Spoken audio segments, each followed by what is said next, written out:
What it do, Teasy? It's your boy F&B Church, aka Southwest Church, aka One Way Churchy. Y'all know what's up with me. Let's go. Alright, so today, right, a lot of people been asking me about my experience in prison. So it's about time for me to go ahead and give y'all what y'all want. So today we're gonna talk about the day routine when you in prison. It was I got three parts of this. I got one part when I was in a Supermax prison in Baltimore, Maryland. And then when I actually hit the pounds of the federal penitentiary, I got the day-to-day on that. And I also experienced the whole for 6 months. So I'm gonna let y'all know on the day-to-day to that. So y'all stay tuned, bring y'all shovel, cause I need you to stay on. All right, so I'm gonna start off with the Supermax experience. I wrote my little sticky notes down, you feel me? So I got y'all. I'm on my shit, trust me. All right, so bam. When they had initially grabbed me, they took me down to homicide unit downtown Baltimore. All right, cool. They had me there while they interrogating all that. Probably like a half a day. You know, they try to let you sit and all that shit, thinking you gonna break. But anyway, so they shipped me to the Supermax jail downtown in Baltimore. It's called the Chesapeake Detention Center. That's where they hold the federal inmates at. It's small as fuck. It's about 30 cells, and it's like a little ass room, and it's like 30 cells in a circle, and then down the bottom. So it's like 15 down, 15 up top. And it's small as fuck. It's just one shower of the whole thing. It's just like in the middle. Like everybody see you shower. That shit is crazy. So on the day-to-day at the Supermax, it's pretty much like routine because it's small. You're not going anywhere. You're on lockdown most of the day. So how this go is, all right, you waking up, the lights gonna cut on 4:45 in the morning. Like you cannot control your lights in your cell. And the Supermax is different than the federal penitentiary. Yeah, we're gonna get into that on the next episode. But as far as the Supermax, your light coming on 4:45 a.m. whether you want to get up or not. It's gonna be like a lady or a male CO. They gonna walk by and they just gonna tap on your door. Make sure both of y'all. You got to do like a movement. So if I just move my feet, they gonna check me. If the top bunkie do something, like you just got to do something, or they not gonna leave your cell because they don't know if he killed me or I killed him last night. So they make sure everybody there and counted for a bow. So once you do around 4:45, they'll go downstairs and pop the doors open. The breakfast trays will be at the door, so everybody stand in line. Most people don't even eat breakfast.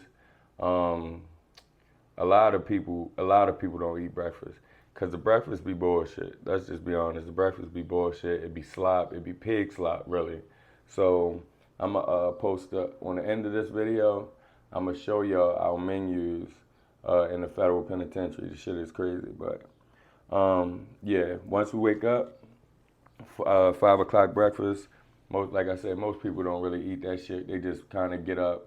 A lot of people will be praying, stuff like that. They do like mostly like the Muslims and the like other little religions like that. They get up and pray that time of day. Me, I'm lazy. I'm not getting up for breakfast. I'm gonna lay my ass down there till I gotta get up. All right, bam. All right. Once you get out for breakfast, they give you like an hour and a half to sit around and eat your breakfast. You could take it back in the cell, or you could sit out on the little table area. Most of the time, everybody gonna sit because somebody's not eating. So if I'm in my cell and I don't wake up for breakfast, my cellie know not to bring his ass back in my room, eating and smacking and shit while I'm sleeping. So he'll stay down there. So 6 o'clock, you lock back in if you want to though. You could stay out another hour or so if you want to. So most people stay up and they working out early as shit. You got the people that like to watch the news and stuff like that. So, you know, everybody different. Me, I'm sleeping in. But I got homeboys that get up early, try to get me up early to work out and stuff like that.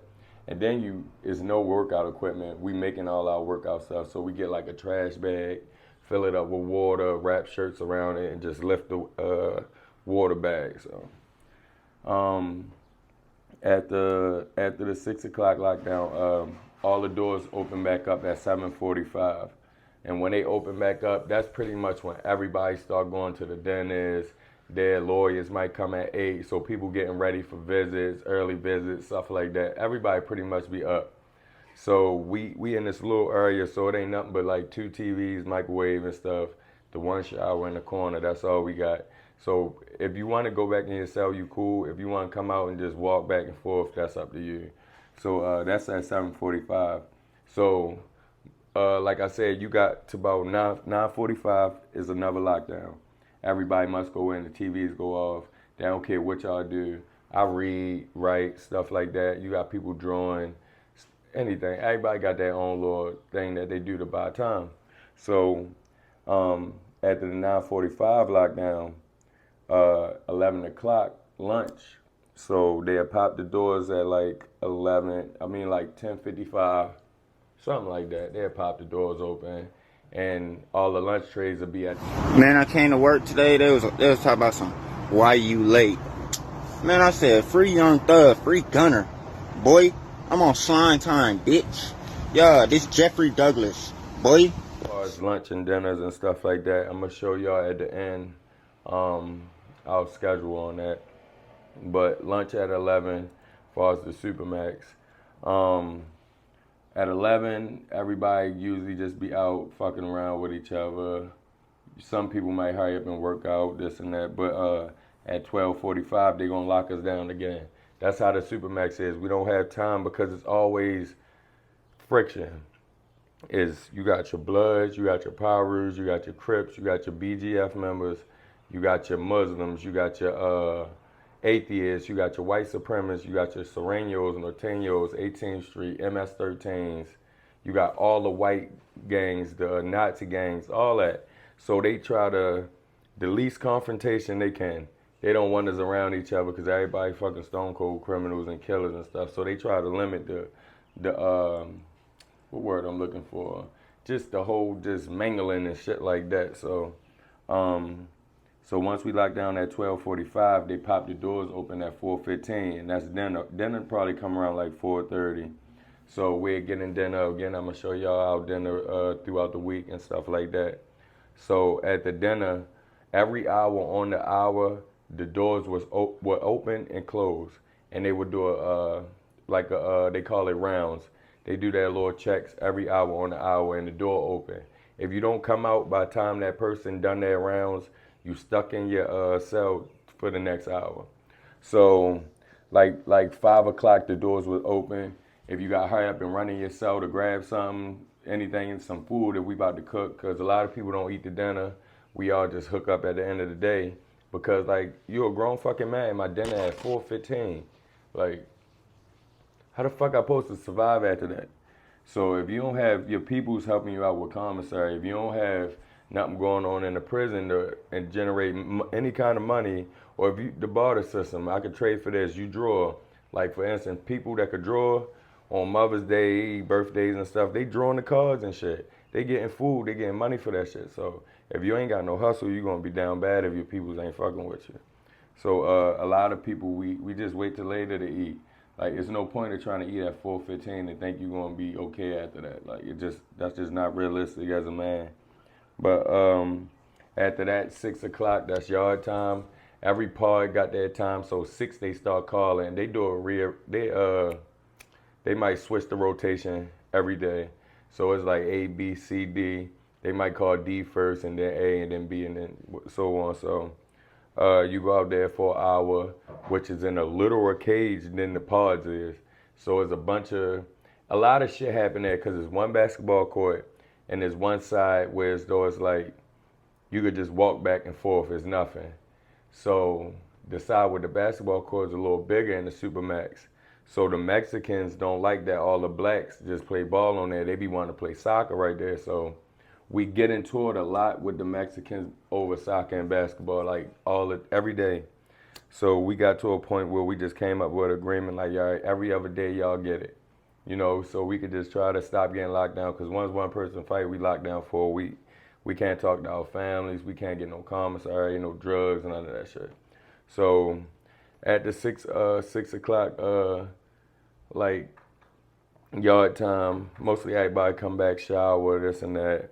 Like I said, every hour the door's gonna open and close, open and close.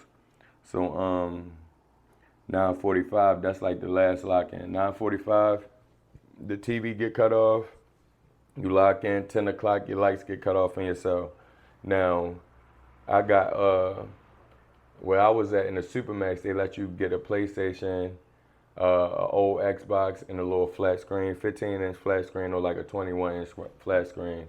So I had 2 flat screens, a PlayStation and an Xbox. So when I go in my cell, I'm chilling. Man, my cellies be chilling.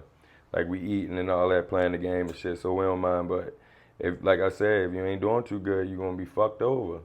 You're just gonna be fucked over. So after the 9:45 lockdown, everything opening back up at 4:45 in the morning.